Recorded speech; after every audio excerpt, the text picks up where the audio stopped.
ಮತ್ತೊಂದು solo ride.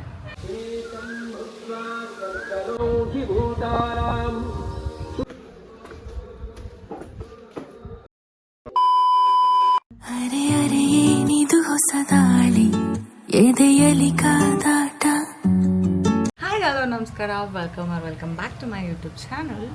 ಎಲ್ಲರೂ ಹೇಗಿದ್ದೀರಾ? ಎಲ್ಲರೂ ಚೆನ್ನಾಗಿದ್ದೀರಾ ಅಂತ ನಾನು ಭಾವಿಸ್ತೀನಿ.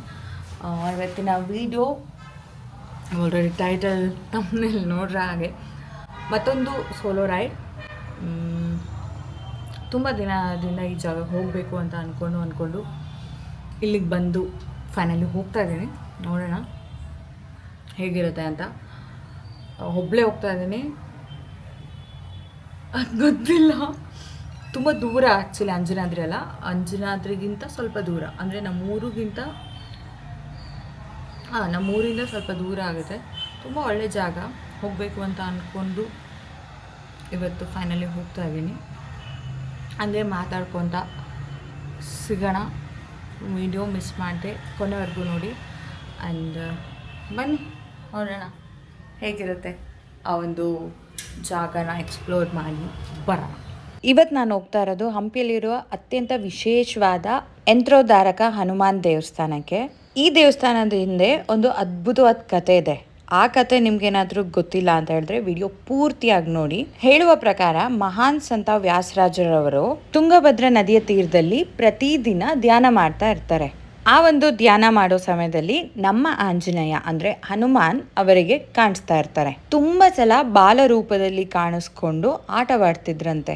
ಒಂದಿನ ಆ ಬಾಲ ಹನುಮಂತನ ಚಂಚಲತನ ನಿಯಂತ್ರಿಸಿ ಯಾವಾಗ್ಲೂ ಭಕ್ತರಿಗೆ ದರ್ಶನ ನೀಡುವಂತೆ ಮಾಡಲು ವ್ಯಾಸರಾಜರು ಏನ್ ಮಾಡ್ತಾರೆ ಅಂದ್ರೆ, ನೆಲದ ಮೇಲೆ ಒಂದು ಪವಿತ್ರವಾದ ಯಂತ್ರವನ್ನ ಬರೆದು ಅದ್ರ ಮಧ್ಯ ಹನುಮಂತನನ್ನ ಪ್ರತಿಷ್ಠಾಪಿಸ್ತಾರೆ. ಆ ಒಂದು ಕಾರಣದಿಂದನೇ ಈ ಒಂದು ಸ್ಥಳಕ್ಕೆ ಯಂತ್ರೋದ್ಧಾರಕ ಹನುಮಾನ್ ಅಂತ ಹೆಸರು ಬಂದಿದೆ.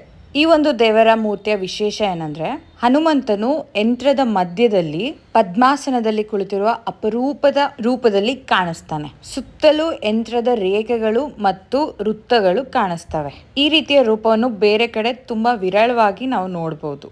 ಭಕ್ತರ ನಂಬಿಕೆಯ ಪ್ರಕಾರ ಇಲ್ಲಿ ಭಕ್ತಿಯಿಂದ ಪ್ರಾರ್ಥನೆ ಮಾಡಿದ್ರೆ ನಮ್ಗೆ ಶಕ್ತಿ, ಧೈರ್ಯ, ಹಾಗೆ ನಾವು ಅನ್ಕೊಂಡಿರೋದು ಈಡೇರುತ್ತೆ ಅಂತ ಒಂದು ನಂಬಿಕೆ ಇದೆ. ಹಂಪಿಯ ಸುಂದರ ಕಲ್ಲು ಬೆಟ್ಟಗಳ ನಡುವೆ ತುಂಗಭದ್ರಾ ನದಿಯ ತೀರದಲ್ಲಿರುವ ಈ ದೇವಸ್ಥಾನ ಇತಿಹಾಸ, ಭಕ್ತಿ ಮತ್ತು ಆಧ್ಯಾತ್ಮಿಕತೆಯ ಅದ್ಭುತ ಸಂಗಮವಾಗಿದೆ.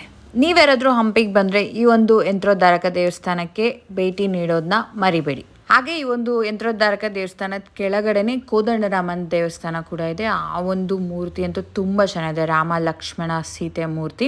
ಹಾಗೆ ಇದ್ರ ಮೇಲ್ಗಡೆನೆ ಇನ್ನೊಂದು ದೇವಸ್ಥಾನ ಇತ್ತು, ವಿಷ್ಣು ಅವತಾರದಲ್ಲಿ ಒಂದು ದೇವ್ರ ಮೂರ್ತಿ. ಯಾವುದು ಅಂತ ನನಗೆ ಸರಿಯಾಗಿ ನಾನು ಗಮನಿಸಲಿಲ್ಲ. ಈ ಒಂದು ಮೂರ್ತಿ ಸಹ ತುಂಬ ಚೆನ್ನಾಯಿತು. ಹಾಗೆ ಈ ಒಂದು ದೇವಸ್ಥಾನ ಕೂಡ ತುಂಬ ಪ್ರಶಾಂತವಾಗಿತ್ತು. ಬಟ್ ಕ್ಲೋಸ್ ಆಗಿಬಿಟ್ಟಿತ್ತು ನಾನು ಹೋಗೋಷ್ಟರಲ್ಲಿ.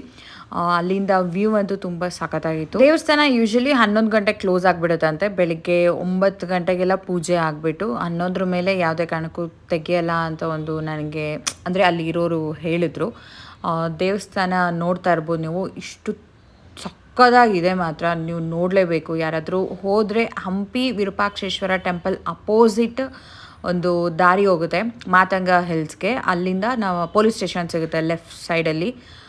ಲೆಫ್ಟ್ ಸೈಡಿಂದ ಪೊಲೀಸ್ ಸ್ಟೇಷನ್ ಪಕ್ಕಕ್ಕೇ ರೋಡ್ ಹೋಗುತ್ತೆ. ಒಂದು 500 ಮೀಟರ್ಸ್ ನಾವು ನಡ್ಕೊಂಡು ಹೋಗಬೇಕು. ತುಂಬ ಪೀಸ್ಫುಲ್ ಜಾಗ. ಹಾಗೆ ಇಲ್ಲಿ ನಾವು ನೋಡ್ಬೋದು ನೀವು, ನದಿ ತೀರದಲ್ಲೇ ದೇವಸ್ಥಾನ. ಅಲ್ಲಿ ನೋಡಿಕೊಂಡು ನಾನು ಆನ್ ದ ವೇ ಹೋಗ್ತಾ ಕೃಷ್ಣ ಟೆಂಪಲ್ ಸಿಗುತ್ತೆ.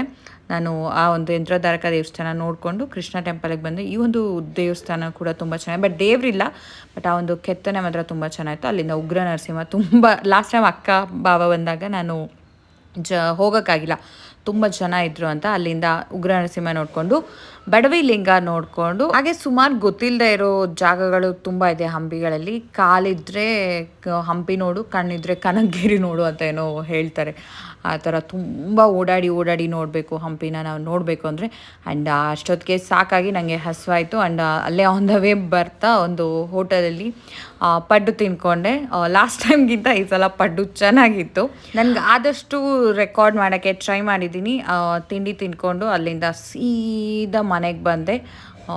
ಐ ಹೋಪ್ ಈ ವಿಡಿಯೋ ಇಷ್ಟ ಆಗಿದೆ ಅಂದ್ಕೊಂಡಿದ್ದೀನಿ. ಇಷ್ಟ ಆದರೆ ಲೈಕ್, ಶೇರ್, ಸಬ್ಸ್ಕ್ರೈಬ್ ಮಾಡೋದನ್ನ ಮರಿಬೇಡಿ. ಅಷ್ಟೇ.